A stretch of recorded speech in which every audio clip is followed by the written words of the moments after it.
কাঁকড়াবড়ির মায়ের ইতিহাসটা হলো এইটাই, প্রায় বছর 10 আগে শিবপুর থেকে কি কাঁকড়া নিয়ে এক ব্যক্তি এসে মন্দিরে দিতে চায়, যে আমার বাড়িতে কাঁকড়াটা ধরে রেখেছিলাম আর রাত্রে আমাকে স্বপ্ন হয়েছে আর এখানে দিয়ে যাওয়ার জন্য তাই এনেছি।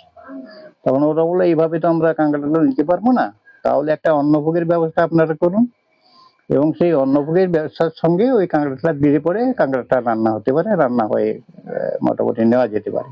তো সেই মতো ব্যবস্থা হলো আর করলো তাই। এখন সেই দিন থেকে এটা কাঁকড়াবুড়ি মন্দির নামে পরিচিত।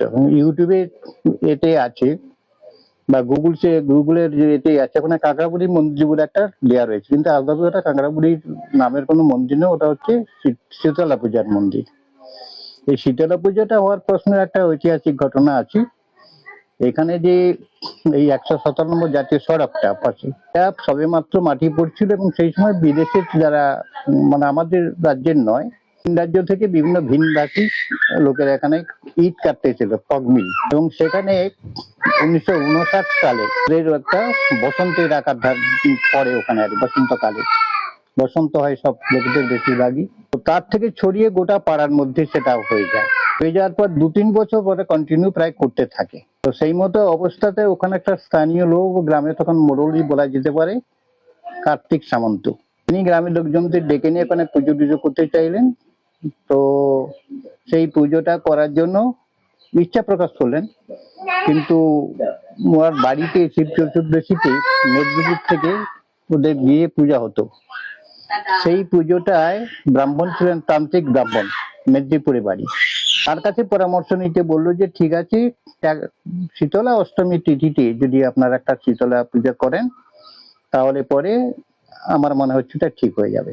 এবং সেই পরিপ্রেক্ষিতে শীতলা অষ্টমীটা শিব চতুর্দশীর পরেই পরে আবার উনি এলেন, এসে এখানে গ্রামের লোকেরা তত সহযোগিতা পারেন, 8-9 জনের মতো লোকজন জুটে এখানে একটা পুজো করেন। সেই পুজোর সময় যখন ঘট তুলতে যাওয়া হয়, তখনই ওই চণ্ডীচিল দেখা যায়। তা উনি মন্তব্য করেছিলেন যে তোমাদের পুজোটা শুভ হবে, কারণ আকাশে চণ্ডীচিল দেখা যাচ্ছে বা আবির্ভাব ঘটেছে ঘট তোলার সময়। পরে চলে গেল, পুজো টুজো হয়ে গেল, একদিনই পুজো, তারপর দিন মোটামুটি বিসর্জন দিতে যাবে যখন ঘরটা তোলা হলো, ঘরটা তুলতে গিয়ে দেখা গেল খুব আবির তো দেওয়া রয়েছে, তারপরে দুটো ছোট ছোট পায়ের ছাপ। তখন এই পূজক বললেন এসে যে তোমাদের পুজো সার্থক, এবং এই দেখো মায়ের পায়ের ছাপ ঘটের নিচে আছে। অনেককেই দেখিয়েছে টেকিয়েছি। তো তার পরবর্তীকালে পরের বছর যখন এলো, পরের বছর আসার পরে যে জায়গাটা পুজো হয়েছিল সেই জায়গাটা উনি বললেন যে না, এখানে হবে না, মানে তেমাথানি বলে বলে আমাদের গ্রামে যেটা আছে, সেই তেমাথানি বলে একটা জায়গা খুঁজে হলো। সেটা হচ্ছে পুরনো যে মন্দির, এটা এখনো পুরনো মন্দির, মানে একটা মাটির ঘর ছিল, তারপরে এতে ওই কাকার কিছু টালির ছাউনি একদম ছিল আর পুজো। এবং সেই অবস্থার মধ্যে দিয়ে এই জায়গাটা নির্ধারিত হলো, এবং সেখান থেকে প্রত্যেক বছর পুজো হতেই থাকে। গ্রামের একটা পুজো, খুব ছোট ছোট পুজো হতে থাকে। তারপরে কিছুদিন পর কার্তিক বাবুর এক ভাই মেদিনীপুরে থাকতো, গণেশ সামন্ত বলে। গণেশ সামন্ত এখানে ফিরে আসার পরে এখানে প্রতি শনিবারে ও একটা মানে ওই খোল খত্তাল নিয়ে ঈশ্বরের নাম টাম করতে থাকতো। এই করতে করতে পরপর পুজোটা কিছু কিছু অলৌকিক ঘটনা মানে বহিঃপ্রকাশ ঘটেছে। হওয়াটার পরিপ্রেক্ষিত দাঁড়িয়ে থেকে তারপর থেকেই দেখা যাচ্ছে যে উনি নিজের দায়িত্ব নিয়ে নিষ্ঠাবান, মানে ব্রাহ্মণের মতো, উনি তো ব্রাহ্মণ নন, তাহলে ব্রাহ্মণের মতোই মোটামুটি শনি আর ওই মঙ্গলবার এই পুজোটাকে করতেন, আর ওই গান বাজনা করতেন।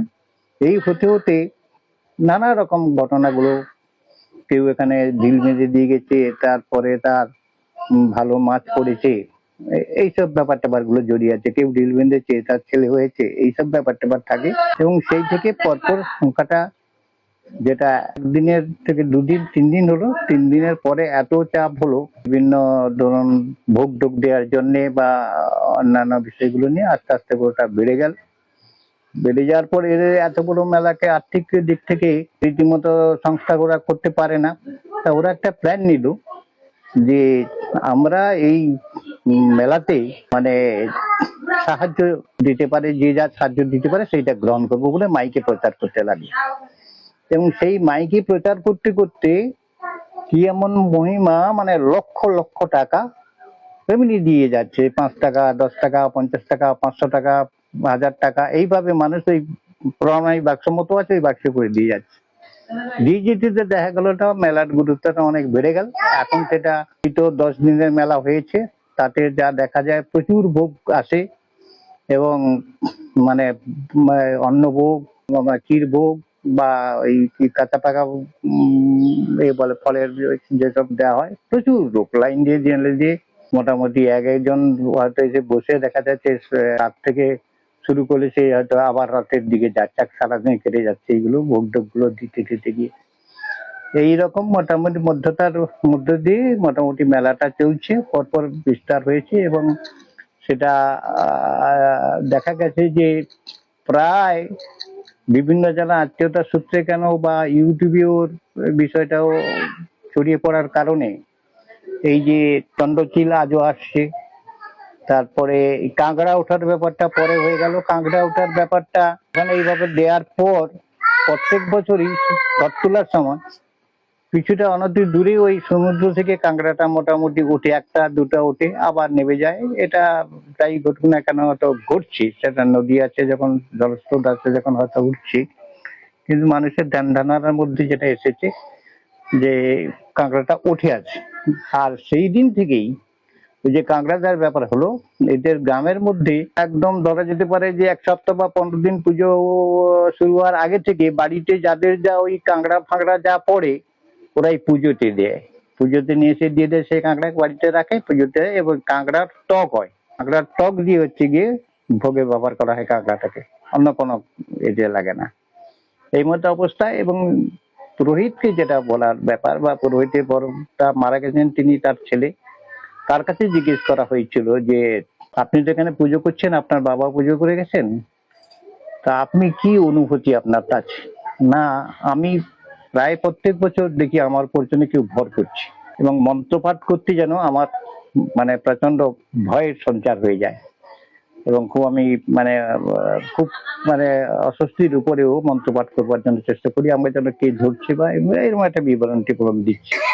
সেই দিক থেকে মোটামুটি মেলাটা এইভাবে এগিয়ে এসেছে, ভবিষ্যতে এগোবে। এই হচ্ছে কি মোটামুটি ঘটনাটা, ছোট আকারে যা বলা যায় তাই। আপনার নাম? আমার নাম বড়বিহারী সামন্ত।